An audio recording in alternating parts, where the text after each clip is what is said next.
இன்று வாழுகின்ற இஸ்லாமிய சமூகம் இஸ்லாத்தை குடம்போட்டு பிரித்துக் கொண்டிருக்கிறது. குடம்போட்டு பிரித்துக் கொண்டிருக்கிறது என்றால், நான் இஸ்லாத்தை பார்க்கிறேன், என்னுடைய ஜமாத்தை வைத்து இஸ்லாத்தை பார்க்கிறேன்.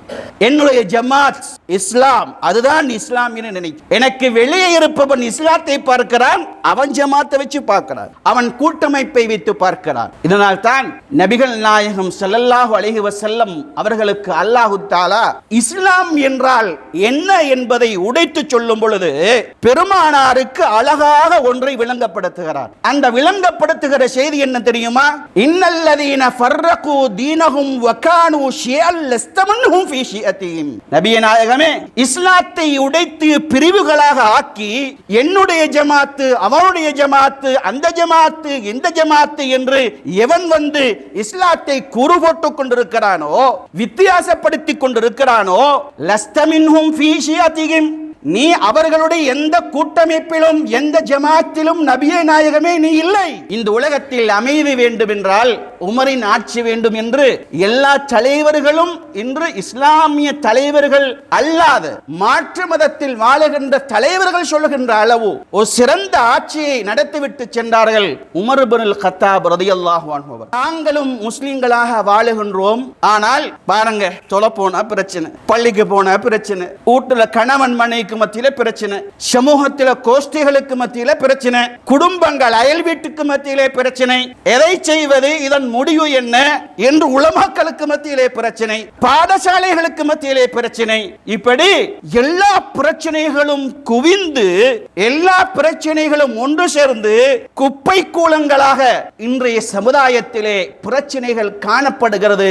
முடிவுகள் இல்லாத ஒரு சமுதாயம். இதற்கு காரணம் இஸ்லாம் அல்ல, முஸ்லிம்கள் தான். இன்னல் ஹம்தலில்லாஹ் நஹ்மதுஹு வ நஸ்தஈனுஹு வ நஸ்தக்ஃபிருஹு வ நஊது பில்லாஹி மின் ஷுரூரி அன்ஃபுஸினா வ மின் ஸய்யிஆத்தி அஅமாலினா மை யஹ்திஹில்லாஹு ஃபலா முதில்ல லஹு வ மை யுத்லில் ஃபலா ஹாதிய லஹு. அஷ்ஹது அன் லா இலாஹ இல்லல்லாஹ் வ அஷ்ஹது அன்ன முஹம்மதன் அப்துஹு வ ரசூலுஹு அம்மா பஅத். யா அய்யுஹன் நாஸ் இத்தகு ரப்பக்குமுல்லதீ ஹலகக்கும் மின் நஃப்ஸின் வாஹிதா வ ஹலக மின்ஹா ஸௌஜஹா வ பஸ்ஸ மின்ஹுமா ரிஜாலன் கஸீரன் வ நிஸாஅ வத்தகுல்லாஹ அல்லதீ தஸாஅலூன பிஹி வல் அர்ஹாம் இன்னல்லாஹ கான அலைக்கும் ரகீபா.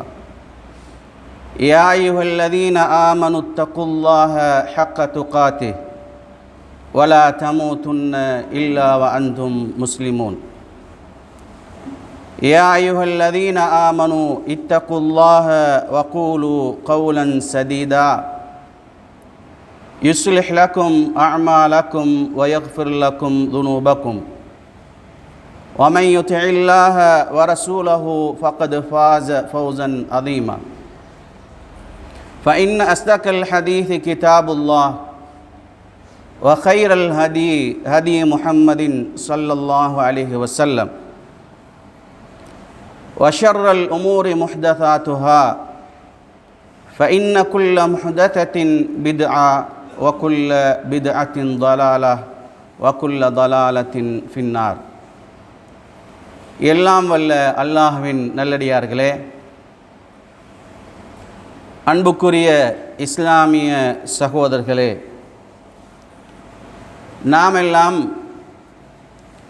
கடமையான ஜும்மாவை புறக்கணிக்க கூடாது, புறக்கணிக்க முடியாது என்ற அடிப்படையிலே இறைவனுக்கு கட்டுப்பட்டவர்களாக இந்த கடமையை சரியான முறையில் செய்வதன் மூலம் அல்லாஹ்விடத்திலே நன்மைகளை பெற்றுக்கொள்ள வேண்டும் என்ற நன்னோக்கோடு நேரகாலத்தோடு இந்த மஸ்ஜிதிலே நாங்கள் அமர்ந்து கொண்டிருக்கிறோம். அன்புக்குரிய இஸ்லாமிய சகோதரர்களே, நான் இன்றைய குத்பாவிலே இஸ்லாமும் நாமும் என்ற தலைப்பின் கீழ் ஒரு சில செய்திகளை இந்த நேரத்தில் சுருக்கமாக உங்களோடு பகிர்ந்து கொள்ளலாம் என்று கருதுகின்றேன். அந்த வகையிலே இஸ்லாமிய மார்க்கத்தை பொறுத்தளவில் அல்லாஹு தஆலா ஒரு சிறப்பான ஒரு செய்தியை அல் குர்ஆனிலே எடுத்து வைக்கின்றான். அந்த செய்திகள் ஏனைய மார்க்கங்களிலே காண முடியாது. அந்த செய்திதான் அல் யௌம அக்மல்து லக்கும் தீனக்கும் வ அத்மம்து அலைக்கும் நிஅமதி வ ரதீது லக்குமுல் இஸ்லாம தீனா. நான் உங்களுக்கு புனிதமான இந்த மார்க்கத்தை பூர்த்தி செய்து விட்டேன். வ அத்மம்து அலைக்கும் நிஅமதி, உலகத்தில் எத்தனை கோடி நிஅமத்துகள் இருந்தாலும் அந்த நிஅமத்துக்களுக்கு வரைவிலக்கணமாகவும் அந்த நிஅமத்துக்களுக்கு அடிப்படையாகவும் அமைகின்ற இந்த புனிதமான தீனுல் இஸ்லாத்தை உங்களுக்கு சம்பூரணம் படுத்திவிட்டேன். வரதீது லக்குமுல் இஸ்லாம தீனன். உலகத்தில் வாழுகிற மனிதன் ஒரு மார்க்கத்தை எடுத்துக்கொள்ள வேண்டும் என்றிருந்தால் அவன் எடுத்துக்கொள்ள வேண்டிய மார்க்கமாக நான் உங்களுக்கு இஸ்லாமிய மார்க்கத்தை பொருந்தி கொண்டேன் என்று அல்லாஹு தஆலா அல் குர்ஆனிலே சூரா மாயிதாவிலே இஸ்லாமிய மார்க்கம் சம்பூர்ணப்படுத்தப்பட்டு விட்டது, அது ஓட்டையுடைசல் இல்லாதது, அதில் செருக வேண்டிய ஒரு பகுதி இல்லை, அதில் கழிக்க வேண்டிய பகுதிகள் இல்லை, கூட்ட வேண்டிய பகுதிகள் இல்லை என்ற அம்சத்தை அல்லாஹு தஆலா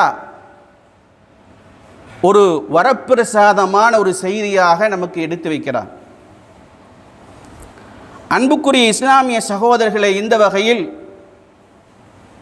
இந்த சம்பூர்ணத்துவமான மார்க்கத்திலே வாழுகின்ற இஸ்லாமிய சமூகத்தை பொறுத்தளவிலே இன்று பல்வேறுபட்ட சிக்கல்களோடும் பிரச்சனைகளோடும் உலகளாவிய ரீதியிலே இஸ்லாமிய சமூகம் வாழ்ந்து கொண்டிருக்கக்கூடிய ஒரு காலகட்டத்தை நாங்கள் பார்க்கிறோம். இன்று இஸ்லாமிய சமூகத்தின் வாழ்க்கை, அவர்கள் வாழுகின்ற விதங்களை உலக நாடுகள் எடுத்துக்கொண்டால் பல்வேறுபட்ட பிரச்சனைகளுக்கு இஸ்லாமிய சமூகம் முகம் கொடுத்து கொண்டிருக்கிறது. தீர்வுகள் இல்லாத ஒரு சமூகமாக இந்த உலகத்தில் இஸ்லாமிய சமூகம் வாழ்ந்து கொண்டிருக்கிறது. இதே சந்தர்ப்பத்திலே அல்லாஹ்வுடைய தூதர் ஸல்லல்லாஹு அலைஹி வஸல்லம் அவர்கள் சொன்னார்கள், இன்னி தரக்துக்கும் அலா மஹஜ்ஜத்தில் பைதா, உங்களை நான் தீர்வுகள் இல்லாத ஒரு மார்க்கத்திலே உங்களை விட்டுவிட்டு செல்லவில்லை. அலா மஹஜ்ஜத்தில் பைதா, தெளிவான பாதையும் தெளிவான ஆதாரங்களும் தெளிவான முடிவுகளும் இருக்கக்கூடிய ஒரு மார்க்கத்தில் தான் உங்களை நான் விட்டு செல்கிறேன். லைலுஹா கனஹாரிஹா, அதன் இருள், இந்த உலகத்தில் காணுகின்ற இருள்களில் ஒரு மனிதனுக்கு ஒன்றை பார்த்து தெரிந்து கொள்ள முடியாது. தன் மனைவி பக்கத்தில் இருந்தாலும், மனைவிக்கு கணவன் பக்கத்தில் இருந்தாலும், பெரிய ஒரு யானை இருந்தாலும் சரி, பூனை இருந்தாலும் சரி, இருளை பார்த்து இது யானை, பூனை, பெரியோர், என்னுடைய மனைவி, என்னுடைய கணவன் என்று அந்த இருள்களை பார்த்து நமக்கு விளங்க முடியாது. அல்லாஹ்வுடைய தூதர் ஸல்லல்லாஹு அலைஹி வஸல்லம் அவர்கள் இந்த மார்க்கத்தின் தெளிவு எப்படிப்பட்டது, இது சாதாரணமான ஒரு தெளிவாக இருக்கிறதா, அல்லது இந்த உலகத்திலே சந்தேகங்களுக்கு அப்பாற்பட்ட, மனிதன் சந்தேகிக்க முடியாத மிகவும் புனிதத்துவம் வாய்ந்த தெளிவாக இருக்கிறதா என்பதை பற்றி ரசூலுல்லாஹ் சொல்லும் பொழுது, லைலுஹா கனஹாரிஹா, இந்த மார்க்கத்தில் இருள்கள் இருக்குமானால் அதன் இருள்கள் ஒளியாகவே பகல் பொழுதை போன்று இருக்கும். பகலில் நீங்கள் எப்படி ஒன்றை பார்த்து நீங்கள் கண்டுகொள்கிறீர்களோ, தெரிந்து கொள்கிறீர்களோ, அச்சொட்டாக நீங்கள் புரிந்து கொள்கிறீர்களோ, இப்படித்தான் இந்த மார்க்கம் இருக்கிறது. இந்த மார்க்கத்தில் தெளிவுகள் இல்லை, சந்தேகம் இருக்கிறது, முடிவுகள் இல்லை என்று ஒருவன் சொன்னால் அது பொய்யானது என்பதை அல்லாஹ்வுடைய தூதர் ஸல்லல்லாஹு அலைஹி வஸல்லம் அவர்கள் அழகான தன்னுடைய வார்த்தைகளின் மூலமாக சொல்லுகிறார்கள். சொல்லிவிட்டு சொல்கிறார்கள், லா யஸீகு அன்ஹா இல்லா ஹாலிக்.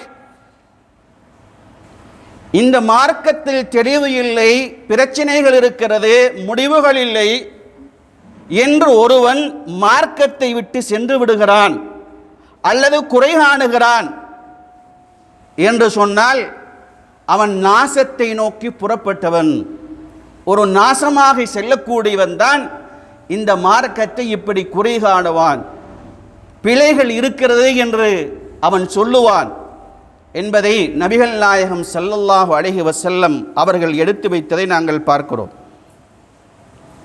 என அன்புக்குரிய இஸ்லாமிய சகோதரர்களே,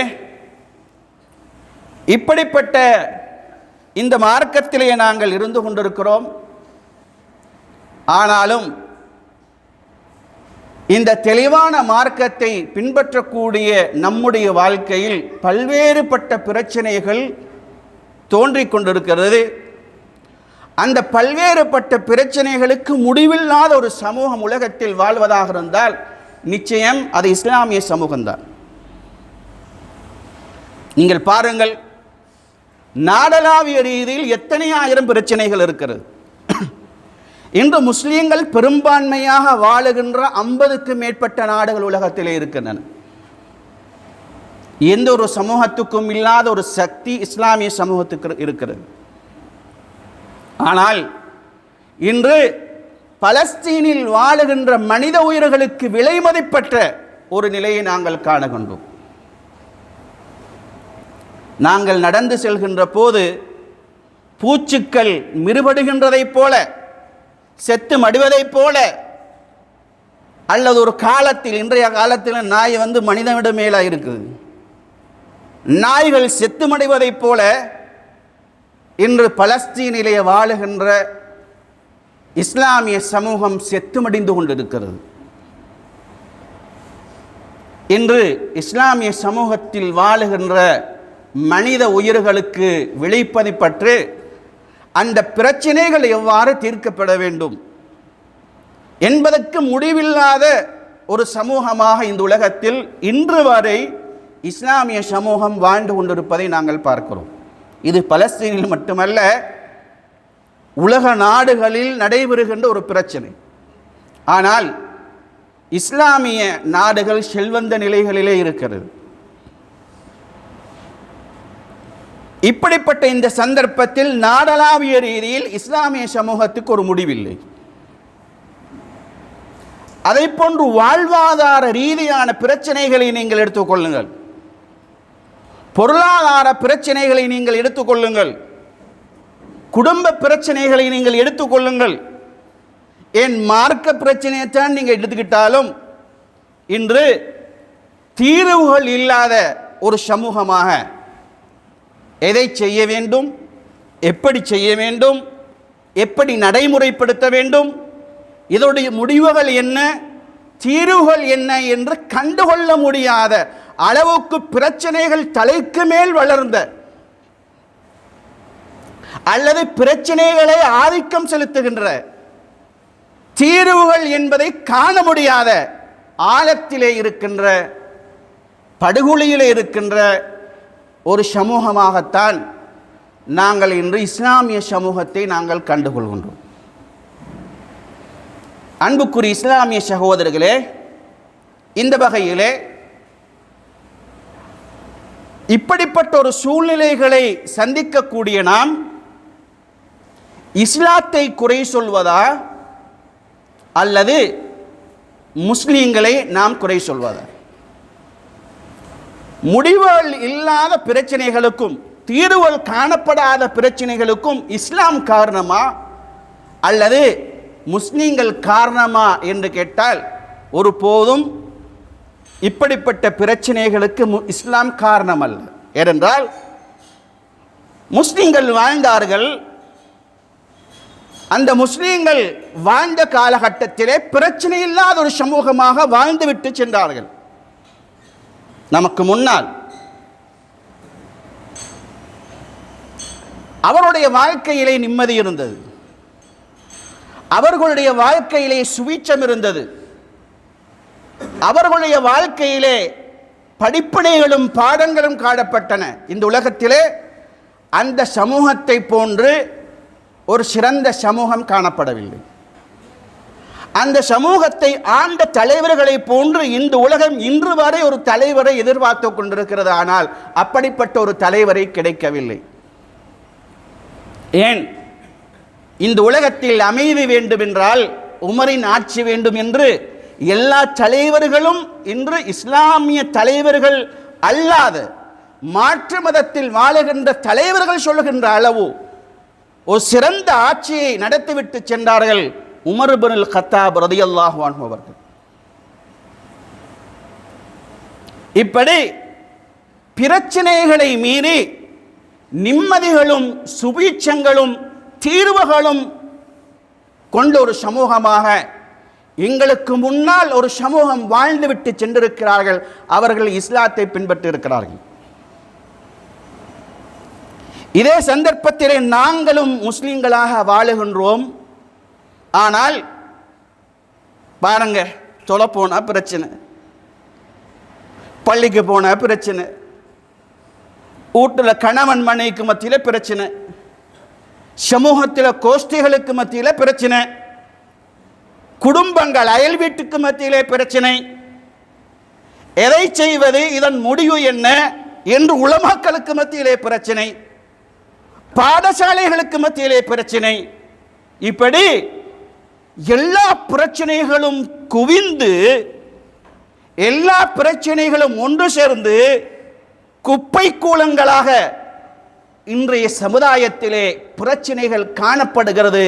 முடிவுகள் இல்லாத ஒரு சமுதாயம். இதற்கு காரணம் இஸ்லாம் அல்ல, முஸ்லிம்கள் தான். என்ன தெரியுமா? ஒரு முறை சூரா ஹுஜராத்திலே அல்லாஹ் தஆலா 4வது அத்தியாயத்தில் ஒரு அடிப்படையை அல்லாஹ் தெளிவுபடுத்துகிறார். இந்த அடிப்படை தான் நமது பிரச்சனைக்கு தீர்வுகள் இல்லாமல் இருப்பதற்கு காரணம். எங்களுக்கு மத்தியில் ஒரு பிரச்சனை குட்டி விட்டு விட்டு விட்டு விட்டு அந்த பிரச்சனை வளர்ந்து பூதாகரமாக ஆக்கப்பட்டு பிரச்சனைகளே வாழ்வாக, பிரச்சனைகளே மார்க்கமாக, பிரச்சனைகளே வாழ்வாதாரமாக, பிரச்சனைகளை சமுதாய நீதியாக, சமுதாய அடிப்படைகளாக மாற்றப்பட்டிருப்பதற்கு காரணம் என்ன தெரியுமா? இந்த அடிப்படையைத்தான் அல்லாஹு தஆலா சொல்கிறான். எப்படி சொல்கிறான் தெரியுமா? காலத்தில் அராபு ஆமன்னா, நபிகள் நாயகம் ஸல்லல்லாஹு அலைஹி வஸல்லம் அவர்கள் வாழ்ந்து கொண்டிருக்கும் பொழுது நாட்டுப்புற அரபிகள் பெருமானாரை சந்திக்கிறார்கள். நாட்டுப்புற அரபியர்கள் நபிகள் நாயகத்தை சந்திக்கிறார்கள். சந்தித்து ரசூலுல்லாஹ்விடத்தில் சொல்லுகிறார்கள், ஆமன்னா, அல்லாஹ்வின் தூதரே, உங்களை நாங்கள் விசுவாசித்தோம், நாங்கள் ஈமானிய சமுதாயம், அல்லாஹ்வை ஏற்றுக்கொண்டவர்கள், ரசூலை ஏற்றுக்கொண்டவர்கள் என்று அல்லாஹ்வுடைய தூதரிடத்திலே ஒப்பந்தம் செய்கிறார்கள். அப்படி செய்யும் பொழுது அல்லாஹ் தஆலா ஒரு இறைவசனத்தை நபிகள் நாயகம் ஸல்லல்லாஹு அலைஹி வஸல்லம் அவர்களுக்கு இறக்குகிறான். குல் லம் துமினு வலாக்கின் கூலு அஸ்லம்னா, நீங்கள் நபியிடத்திலே சொல்ல வேண்டிய வார்த்தை என்ன தெரியுமா? நாங்கள் ஈமான் கொண்டோம் என்ற பதத்தை அல்ல, நாங்கள் ஈமான் கொண்டோம் என்ற பதத்தை அல்ல, நீங்கள் நபியிடத்திலே சொல்ல வேண்டிய வார்த்தை கூலு அஸ்லம்னா, இஸ்லாமிய மதத்துக்குள் நாங்கள் வந்துவிட்டோம் என்று சொல்லுங்கள். வலம் எதுகுலில் ஈமானு ஃபீ குலூபிக்கும், இதுவரைக்கும் ஈமான் உங்கள் உள்ளத்தை ஆட்சி செய்யவில்லை, இதுவரைக்கும் ஈமான் உங்கள் உள்ளத்தை ஆட்சி செய்யவில்லை, உள்ளத்திலே நுழையவில்லை என்று அந்த நாட்டுப்புற அரபிகளுக்கு ஒரு தாற்பயத்தை நீங்கள் சொல்லுங்கள் என்று அல்லாஹ்வுடைய தூதருக்கு அல்லாஹ் சொல்கிறார். இப்படிப்பட்ட ஒரு நிலையில்தான் அந்த ஆயத்தில் அல்லாஹு தஆலா எந்த சமுதாயத்தை பார்த்து சொல்கிறானோ அந்த சமுதாய நிலையில்தான் இன்று வாழுகிற இஸ்லாமிய சமுதாயம் வாழ்ந்து கொண்டிருப்பதை நாம் பார்க்கிறோம். ஏன் தெரியுமா? நாம் அல்லாஹ்வை விசுவாசித்தவர்கள், அல்லாஹ்வுடைய தூதரை விசுவாசித்தவர்கள், இஸ்லாத்தை ஏற்றவர்கள், குர்ஆனை ஏற்றவர்கள், சுன்னாவை ஏற்றவர்கள் என்று நாம் சொல்லிக் கொண்டிருந்தாலும் எனக்கும் அல்லாஹ்வுக்கும் மத்தியில் இருக்கக்கூடிய தொடர்புகள் என்ன? அல்லாஹ்வுடைய தூதருக்கும் எங்களுக்கும் மத்தியில் இருக்கக்கூடிய தொடர்புகள் என்ன? குர்ஆனுக்கும் எங்களுக்கும் மத்தியில் இருக்கக்கூடிய தொடர்புகள் என்ன? சுன்னாவுக்கும் எங்களுக்கும் மத்தியில் இருக்கக்கூடிய தொடர்புகள் என்ன என்பதை நாம் எடுத்துக்கொண்டால் மலைக்கும் மடுவுக்கும் உள்ள வித்தியாசத்தை நம்ம பார்க்கலாம். அன்புக்குரிய இஸ்லாமிய சகோதரர்களே, இன்று முஸ்லீம்கள் என்று எங்களை நாங்கள் சொல்லிக் கொள்கிறோமே தவிர எப்படி நபித்தோழர்கள் தங்களை முஸ்லீம்கள் என்று சொல்லிக்கொண்டு ஈமானிய பலத்தோடும் உறுதியோடும் அவர்கள் வாழ்ந்தார்களோ அந்த வாழ்க்கை இன்று எங்களிடத்தில் பிரதிபலிக்கிறதா என்பதை நாம் சிந்திக்க வேண்டும். இன்று நாம் எப்படி இஸ்லாத்தை விளங்கிக் கொண்டிருக்கிறோம் என்றால், அன்புக்குரிய இஸ்லாமிய சகோதரர்களே, ஒளிவு மறைவில்லாத ஒரு விஷயத்தை சொல்ல வேண்டுமாக இருந்தால், இன்று வாழுகின்ற இஸ்லாமிய சமூகம் இஸ்லாத்தை குடம்போட்டு பிரித்து கொண்டிருக்கிறது. குடம்போட்டு பிரித்து கொண்டிருக்கிறது என்றால், நான் இஸ்லாத்தை பார்க்கிறேன், என்னுடைய ஜமாத்தை வைத்து இஸ்லாத்தை பார்க்கிறேன். என்னுடைய ஜமாத் இஸ்லாம், அதுதான் இஸ்லாம் என நினைக்கிறேன். எனக்கு வெளியே இருப்பவன் இஸ்லாத்தை பார்க்கிறான், அவன் ஜமாத்தை வச்சு பார்க்கிறான், அவன் கூட்டமைப்பை வைத்து பார்க்கிறான். இதனால் தான் நபிகள் நாயகம் ஸல்லல்லாஹு அலைஹி வஸல்லம் அவர்களுக்கு அல்லாஹு தஆலா இஸ்லாம் என்றால் என்ன என்பதை உடைத்து சொல்லும் பொழுது பெருமானாருக்கு அழகாக ஒன்றை விளங்கப்படுத்துகிறார். அந்த விளங்கப்படுத்துகிற செய்தி என்ன தெரியுமா? இன்னல்லதீன ஃபர்ரகு தீனஹும் வகானு ஷியல் லஸ்தமன்ஹும் ஃபீ ஷியத்திஹிம். நபியே நாயகமே, இஸ்லாத்தை உடைத்து பிரிவுகளாக ஆக்கி என்னுடைய ஜமாத்து, அவனுடைய ஜமாத்து, அந்த ஜமாத்து, இந்த ஜமாத்து என்று எவன் வந்து இஸ்லாத்தை கூறு போட்டுக் கொண்டிருக்கிறானோ, வித்தியாசப்படுத்திக் கொண்டிருக்கிறானோ, லஸ்தமின்ஹும் ஃபீ ஷியத்திஹிம், நீ அவர்களுடைய எந்த கூட்டமைப்பிலும் எந்த ஜமாத்திலும் நபியே நாயகமே நீ இல்லை. நீ இருக்க வேண்டிய ஜமாத்து என்ன தெரியுமா? உன்னுடைய கொள்கையை உடைத்துக் கொண்டு வா. நீ அணிந்திருக்கக்கூடிய ஆடைகளை உடைத்துக் கொண்டு வா. உன்னுடைய சமூக சூழலை உடைத்துக் கொண்டு வா. உன்னை எவைகளெல்லாம் இஸ்லாத்துக்கு நுழைவதை தடுத்துக் கொண்டிருக்கிறதோ அந்த கலாச்சாரங்கள், அந்த பழக்க வழக்கங்கள், பண்பாடுகள் அனைத்தையும் நீ உடைத்துக் கொண்டு வர வேண்டும். அப்படி வந்து வஅ்தஸிமு பிஹப்லில்லாஹி ஜமீஅன் வலா தஃபர்ரகு, இஸ்லாத்தை நீங்கள் பின்பற்ற வேண்டிய பாதை அனைவர்களும் முஸ்லீம்கள் என்று சொல்கின்ற அடிப்படையை வைத்து அல்லாஹ்வின் கயிறாகிய அல் குர்ஆனையும் சுன்னாவையும் நீங்கள் முதன்மைப்படுத்தி நீங்கள் ஒற்றுமையோடு பயணிக்கக்கூடிய அந்த பயணம்தான் இஸ்லாம் என்பதை அல் குர்ஆனிலே அல்லாஹு தஆலா நபிகள் நாயகம் ஸல்லல்லாஹு அலைஹி வஸல்லம் அவர்களுக்கு விளங்கப்படுத்துகிறார். அன்புக்குரிய இஸ்லாமிய சகோதரர்களே, இந்த வகையிலே சஅத் இப்னு அபீ வக்காஸ் ரலியல்லாஹு அன்ஹு அவர்கள் இஸ்லாத்தை ஏற்றுக்கொண்டு விட்டார்கள். தாயோடு ரொம்ப பாசம். நம்முடைய குழந்தைகளை என்று எடுத்துக்கொண்டால் என்று இப்படிப்பட்ட பாசத்தோடு ஒரு மகன் இருப்பானா என்று சிந்திக்கக்கூடிய அளவிலே தாயாரோடு அதிகமான பாசம் கொண்டவர்களாக சஅத் இப்னு அபி வக்காஸ் ரலியல்லாஹு அன்ஹு அவர்கள் இருந்தார்கள். ஆனால் தாயார் இஸ்லாத்தை ஏற்றுக்கொள்வதற்கு மிகவும் எதிரானவர். எதிர்த்து பார்க்கிறாரு. தாயார் ஒன்றும் மகனை செய்ய முடியவில்லை. ஒரு சமயத்திலே சஅத் இப்னு அபி வக்காஸ் ரலியல்லாஹு அன்ஹு அவரிடத்திலே தாயார் ஒரு செய்தியை சொல்லி அனுப்பி வைக்கிறார்கள். மகனே, உன்னுடைய மார்க்கத்தில் தாயை கவனிக்க வேண்டும் என்கிற ஒரு செய்தி இருப்பது எனக்கு தெரியும். இதே நேரத்திலே உன்னுடைய பெற்ற தாயாகவும் உன்னின் மீது அதிகமான பாசம் கொண்டவளாகவும் நீயும் என்னின் மீது அதிகமான பாசம் கொண்டவனாகவும் இருக்கிறாய் மகனே. ஆனால் நீ எந்த மார்க்கத்தை பின்பற்றுகிறாயோ அந்த மார்க்கத்தை நான் விரும்பவில்லை.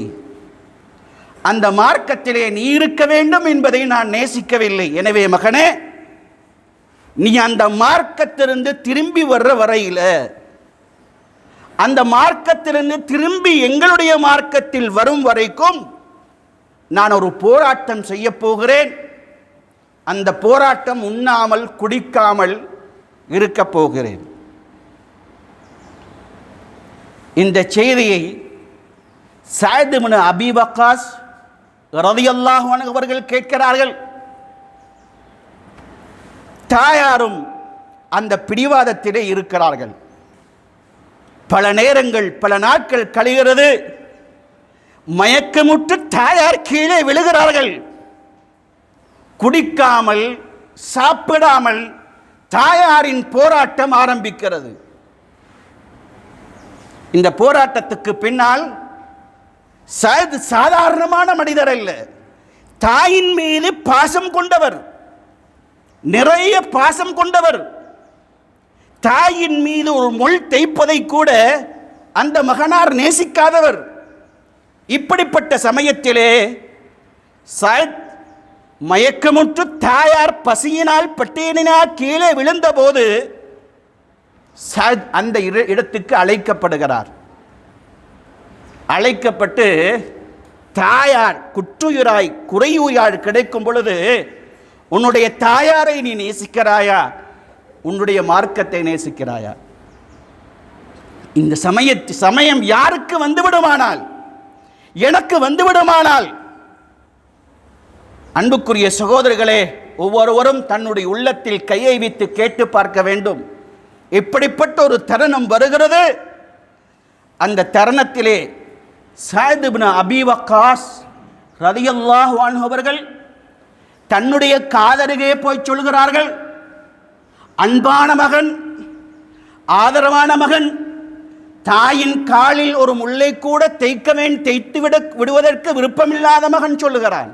என்ன சொல்கிறான்? தாயே, உனக்கு ஓர் உயிர் அல்ல, 1000 உயிர்கள் கொடுக்கப்பட்டு ஒரு உயிருக்கு பின்னால் இன்னும் ஒரு போராட்டத்தை செய்கிறாய். ஒரு உயிருக்கு பின்னால் இன்னும் ஒரு போராட்டம் செய்கிறாய். எனக்கு முன்னால் உன்னுடைய உயிர்கள் ஒன்றன் பின் ஒன்றாக பறிக்கப்பட்டாலும் இந்த புனிதமான அல்லாஹுடைய மார்க்கத்தை விட்டு நான் உன்னுடைய மார்க்கத்துக்கு வரமாட்டேன் தாயே என்று சொன்னதுதான் அந்த தாய் புரிந்து கொள்கிறாள். எந்த போராட்டம் செய்தும் என்னுடைய மகனை இந்த மார்க்கத்துக்கு திருப்ப முடியாது. அல்லாஹு தஆலா குர்ஆன் வசனத்தை இலக்குகிறான், நீங்கள் தாய்க்கு அடிபணிய வேண்டும், ஆனாலும் அவர்கள் இணைவியுங்கள் என்று சொன்னால் நீங்கள் அடிபணிய வேண்டாம் என்ற திருக்குர்ஆன் வசனத்தை அல்லாஹ் சொல்கிறான். நான் ஏன் இதை சொன்னேன் தெரியுமா? அந்த நபித்தோழர்கள் குறுகிய நேரத்தில் ஒரு சிறிய செய்தியை சொன்னேன். எல்லாவற்றையும் துறந்தார்கள். பாசத்தை துறந்தார்கள், மார்க்கத்தை துறந்தார்கள்.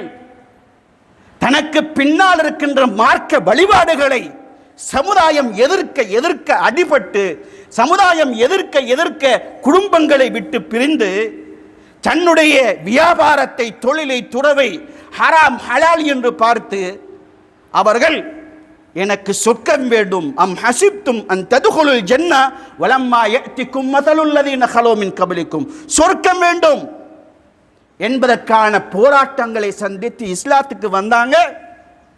எல்லாத்தையும் திறந்தாங்க, முஸ்லிம்களாக மாறினார்கள். சொர்க்க வாழ்வை அவர்களுக்கு அல்லாஹ் உலகத்தில் கொடுத்தார். ஆரம்பத்தில் பிரச்சனை, அதற்கு பின்னால் அந்த சோதனைகளுக்கு பின்னால் நிம்மதியான சௌஜன்யமான ஒரு வாழ்வு. இன்று இஸ்லாத்தை பேசுகிற நான், இஸ்லாத்தை சொல்லுகிற நான் சொல்கின்ற பொய்களை சொல்லாமல் இருக்க முடியவில்லை. நான் செய்கின்ற வியாபாரத்தில் ஹராத்தை செய்யாமல் இருப்பதற்கு முடியவில்லை. எத்தனை வாகனங்கள் நிறுத்தப்பட்டிருக்கும், சில வேளை எத்தனை பேர் லீசிங்கோடு சம்பந்தப்பட்டிருப்பார்கள், வட்டியோடு, பொய்யோடு, புரட்டோடு, களவோடு, இப்படி மார்க்கத்துக்கு முரணான இணை வைப்புகளோடு, பிதஅக்களோடு, சம்பிரதாய அடிப்படைகளோடு எல்லாம் கலந்து நாம் இந்த உலகத்தில் இஸ்லாம் எங்களுடைய உள்ளத்தில் எத்தனை நிறையிருக்கிறது என்பதை அளந்து பார்த்தால் உலகம்தான் மேலோங்கி, உலகம்தான் அந்த நிறையிலே அதிகரித்திருக்கும். ஆனால் நாம் எதை எதிர்பார்க்கிறோம் தெரியுமா? நிம்மதியான வாழ்க்கை, சௌஜன்யமான வாழ்க்கையை நாம் எதிர்பார்க்கிறோம். அன்புக்குரிய இஸ்லாமிய சகோதரர்களே, நிம்மதியான வாழ்வு, சௌஜன்யமான வாழ்வு நமக்கு வேண்டுமாக இருந்தால் நமக்கு ஒரே ஒரு தீர்வை அல்லாஹ் சொல்கிறான். நீங்கள் சௌஜன்யமான வாழ்க்கை, நீங்கள் வாழ்க்கையை தெரிவு செய்வதற்கு நீங்கள் எத்தனை அடிப்படைகளை நீங்கள் உருவாக்கிக் கொள்ளலாம். அரசியலை நாடலாம், அந்தஸ்தை எடுத்துக்கொள்ளலாம், சமுதாயத்தில் உயர்ந்த நிலை, படிப்பு, கல்வி, கலாச்சாரம், நான் காரில் தான் வாழணும், பெரும் பெரும் அதிகாரத்தில் ஆட்சியில் இருக்க வேண்டும் என்று எத்தனை நீங்கள் எடுத்துக்கொள்ள, எல்லாரும் ஃபெயிலியர், எல்லாம் குட்டிச்சோறு, எல்லாம் நாசமாகி போகும். நீ உன்னுடைய வாழ்க்கையில் சௌஜன்யத்தை நீ தேட வேண்டுமாக இருந்தால், உன்னுடைய பிள்ளை நிம்மதியாக வாழ வேண்டும் என்பதை நீ விரும்புகின்றவனாக இருந்தால், ஒரு சிறந்த வாழ்க்கையை தெரிவு செய்யக்கூடியவனாக நீ இருந்தால், உலகத்தின் ஆதாரங்களை, உலகத்தில் நீ தேடுகின்ற நிம்மதியான இந்த வாழ்க்கையை விட்டுவிட்டு நீ தேடுகின்ற வாழ்க்கை எது தெரியுமா? அல்லாஹ் அல் குர்ஆனில் சொல்கிறான், உதுகுலு ஃபிஸ்ஸில்மி காஃபா. இஸ்லாத்தில் அரை பகுதியில் தலையை மட்டும் போட்டுக்கிட்டு உடம்பு எல்லாம் வெளியே, தலை மட்டும் இஸ்லாத்தில் ஒரு பகுதியிலே இஸ்லாத்தை நாம் உடல் ரீதியாக ஆக்கிக் கொள்கிறோம், ஒரு பகுதியை வணக்க ரீதியாக மட்டும் ஆக்கிக் கொள்கிறோம், இன்னொரு பகுதியை பேச்சு ரீதியாக மட்டும் ஆக்கிக் கொள்கிறோம். அப்படி அல்ல, எல்லாத்திலும் இஸ்லாத்தில் நுழைந்து கொள், எல்லா அம்சங்களிலும் ரசூலுல்லாஹுடைய சுன்னாவை ஃபாலோ பண்ணு. நீ இஸ்லாத்தில் பூர்ணமாக நீ நுழைந்து கொண்டால்தான் உனக்கு சௌஜன்யமான வாழ்வு கிடைக்கும், நிம்மதியான வாழ்வு கிடைக்கும் என்று அல்லாஹ் அல் குர்ஆனிலே எடுத்துச் சொல்வதை பார்க்கிறோம்.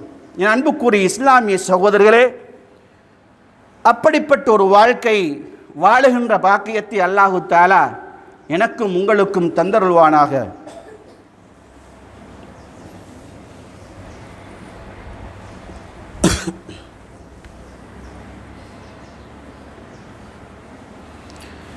அல்ஹம்துலில்லாஹி நஹ்மதுஹு வ நஸ்தஈனுஹு வ நஸ்தக்ஃபிருஹு வ நஊது பில்லாஹி மின் ஷுரூரி அன்ஃபுஸினா வ மின் ஸய்யிஆத்தி அமாலினா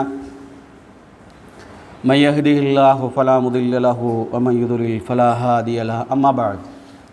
அன்புக்குரிய இஸ்லாமிய சகோதரர்களே, இதனால் தான் அல்லாஹு தஆலா அல் குர்ஆனிலே சொல்லும் பொழுது ஒரு முக்கியமான ஒரு விஷயத்தை சொல்கிறார். லக்கது கான லக்கும் ஃபீ ரசூலில்லாஹி உஸ்வத்துன் ஹசனா. உங்களுக்கு ரசூலுல்லாஹுடைய வாழ்க்கையில் முன்மாதிரி இருக்கிறது என்று அல்லாஹ் சொல்லிவிட்டு, பொதுவாக சொல்லிவிட்டு, நம்ம எல்லாம் முன்மாதிரி எடுத்துக்கொள்கிறோமா? ரசூலுல்லாஹ்ட வாழ்வில் முன்மாதிரி இருக்கிறது. என்னிடத்தில் கேட்டாலும் என்னுடைய நபி ரசூலுல்லாஹ் என்று சொல்கிறேன். உங்களிடத்தில் கேட்டாலும் நீங்கள் சொல்கிறீர்கள், வெளியே இருக்கக்கூடிய சமுதாயத்திடத்தில் கேட்டாலும் எல்லாரும் நபி, எங்களுடைய நபி ரசூல்லா. ஆனால் முன்மாதிரி ரசூல்லாவுடைய முன்மாதிரி இருக்கிறதா? வாழ்க்கையில் இருக்கிறதா? கொள்கையில் இருக்கிறதா? பண்பாட்டில் இருக்கிறதா? பேச்சில் இருக்கிறதா? நடத்தையில் இருக்கிறதா? இல்லை. இப்படி எடுத்து சொல்கிற இறைவன் இந்த முன்மாதிரி யாரிடத்தில் இருக்கும் என்பதையும் சொல்கிறார். என்ன சொல்கிறான் தெரியுமா? லிமன் கான யர்ஜுல்லாஹ வல் யௌமில் ஆகிர். இந்த முன்மாதிரி யாருக்கு பிரயோஜனத்தை கொடுக்குமாக இருந்தால், யார் அல்லாஹ்வின் அருளை மகுபிரத்தை எதிர்பார்க்கிறார்களோ, நாளைய மறுமையில் அல்லாஹ் என்னை நிப்பாட்டி விசாரிப்பான், அந்த சமயத்திலே ஒவ்வொரு கேள்விகளுக்கும் நான் பதில் சொல்லாமல் அந்த இடத்தை விட்டு நகர முடியாது என்று இவன் மறுமை நம்பிக்கையோடும் அல்லாஹ்வின் மகுபுரத்தையும் எதிர்பார்த்தவனாக இந்த உலகத்தில் தன்னுடைய வாழ்வை செலுத்துகிறானோ, இந்த உலகத்தில் வாழுகிறானோ, அவனுக்குத்தான் ரசூலுல்லாஹுடைய வாழ்க்கையில் முன்மாதிரி இருக்கிறது என்று அல்லாஹு தஆலா சொல்கிறார். அன்புக்குரியவர்களே, இந்த வகையில் ரசூலுல்லாஹுடைய வாழ்க்கையில் இருக்கக்கூடிய அழகிய முன்மாதிரிகள் இதுதான் இஸ்லாம். நான் கடைசியாக உங்களுக்கு சொல்லிக்கொண்டு முடித்துக் கொள்கிறேன். நாம் எல்லாம் இஸ்லாம் என்பதை எப்படியெல்லாம் நாம் தவறுதலாக விளங்கிக் கொண்டிருக்கிறோம் என்றால், ஒரு சமுதாயம் கொள்கையை நாம் பேசினா சாரி இஸ்லாம். இன்னும் ஒரு சமுதாயம் தொழுகையின் மீது அழைத்து வணக்க வழிபாடுகளை இப்படித்தான் பள்ளியில் சொல்லணும். எப்படி ரசூலா எப்படி தொழுகிறன்னு தெரியாது. வணக்க வழிபாடுகளை மாத்திரம் இஸ்லாமாக பேசுகிறார்கள். இன்னும் ஒரு சமுதாயம் முஸ்லிம்களிலே சர்வதேச ரீதியில் இஸ்லாமிய சமூகத்தின் ஒற்றுமை, ஆனால் குடும்பத்தில் ஒற்றுமை இல்லை, பக்கத்து வீட்டில் ஒற்றுமை இல்லை, ஊரில் ஒற்றுமை இல்லை, பள்ளி வாசலில் ஒற்றுமை இல்லை. இப்படி இஸ்லாம் என்று சொல்கின்ற பேசிக், அந்த பேசிக்கை விளங்காமல் தனிப்பட்ட ரீதியிலே ஒரு மனிதனுடைய வெற்றிகரத்துக்கு இஸ்லாம் என்ன அடிப்படைகளை சொல்கிறோமோ, கொள்கை நீ சரியாக இருந்தால் சொர்க்கத்துக்கு செல்லலாம். இதே சந்தர்ப்பத்தில் இஸ்லாம் கொள்கையை சொல்லுகின்ற இஸ்லாம் அந்த கொள்கையோடு பல அம்சங்களை எடுத்து வைக்கிறது. நீ பிரிந்து விடாது. அல் முஸ்லிமு லில் முஸ்லிமி கல்புனியான். ஒரு முஸ்லிம் இன்னும் ஒரு முஸ்லிமுக்கு முஸ்லிம்களுடைய தொடர்பு இருக்கிறது ஒரு கட்டிடத்தில் இருக்கக்கூடிய கல்லை போன்றது. உனக்கு வேறு ஜமாத்து கிடையாது, அவனுக்கு வேறு ஜமாத்து கிடையாது, ஜமாத்து எல்லாம் ஒன்றுதான்.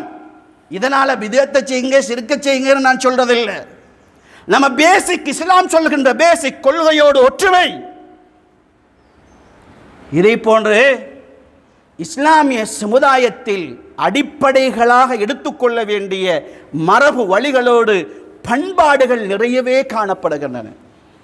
இதனால் தான் ரசூலுல்லாஹ் சொன்னார்கள், அக்ஸரு மா யுத்கிலுல் ஜன்னah, நாளைய மறுமையில் உங்களில் அதிகமானவர்கள் சொர்க்கம் செல்வதற்கு காரணம் என்ன தெரியுமா? நாளைய மறுமையில் உங்களில் அதிகமானவர்கள் சொர்க்கம் செல்வதற்கு காரணம் என்ன தெரியுமா? ரசூலுல்லாஹ் கொள்கையை சொன்னார்கள். இதனால் கொள்கை இல்லைன்னு சொல்லல. ரசூலுல்லாஹ் அமல்களை சொல்லவில்லை, கொள்கையை சொல்லவில்லை. ரசூலுல்லாஹ் சொன்ன விஷயம் என்ன தெரியுமா? நாளைய மறுமையில் அதிகமானவர்கள் சொர்க்கத்தில் இருப்பதற்கு காரணம் தக்வல்லாஹ். சொந்த வாழ்க்கையில், கூட்டு வாழ்க்கையில், குடும்ப வாழ்க்கையில், சமுதாய வாழ்க்கையில் மற்றவனோடு செய்திகளை பரிமாறிக்கொள்கிற போது, மனைவியோடு நடந்து கொள்கிற போது, மனைவி கணவனோடு நடந்து கொள்கிற போது, இப்படி எல்லா விதமான கடைகளிலே கலாச்சாரங்களிலே விற்கும் போது வாங்கும் பொழுது எல்லா விஷயத்திலும் இஸ்லாத்தை முற்படுத்தினான். ஏதான் இறையச்சம் தக்வல்லாஹ். ஒரு மனிதனுடைய தக்வா, அதிகமானவர்கள் இறையச்சத்தோடு வாழ்ந்த காரணத்தினால் சொர்க்கம் செல்லுவார்கள் என்று சொன்ன ரசூலுல்லாஹ் இரண்டாவதாக சொன்ன பேசிக் என்ன தெரியுமா? ஹுஸ்னுல் குலுக். எப்படி கொள்கை உன்னை சொர்க்கத்துக்கு அழைத்து செல்கிறதோ, வணக்க வழிபாடுகள் சொர்க்கத்துக்கு அழைத்து செல்கிறதோ, இதை போன்று இஸ்லாத்தில் மூன்றாவது பேசிக், மூன்றாவது தூண்டான் ஹுஸ்னுல் குல்க், நல்ல அழகான பண்புகள். பேசும்போது, நடக்கும்போது, மற்றவனை பார்க்கும் பொழுது, உற்றாருறவனை கவனிக்கும் பொழுது நீ அழகான முறையில் நடந்து கொள்கிற பண்பாடு இருக்கிறது, இஸ்லாம் சொல்கிற பழக்க வழக்கம் இருக்கிறது. இவைகளும் உன்னுடைய தராசு தட்டை கனமாக ஆக்குகிறது, நீ சொர்க்கம் செல்வதற்கு காரணமாக இருக்கிறது என்று நபிகள் நாயகம் ஸல்லல்லாஹு அலைஹி வஸல்லம் சொன்னார்கள். எனவே இஸ்லாம் என்பது நாம் நினைப்பதை போன்று சுருங்கி ஒரு பார்வை அல்ல. இஸ்லாம் என்பது விரிவான ஒரு பார்வை.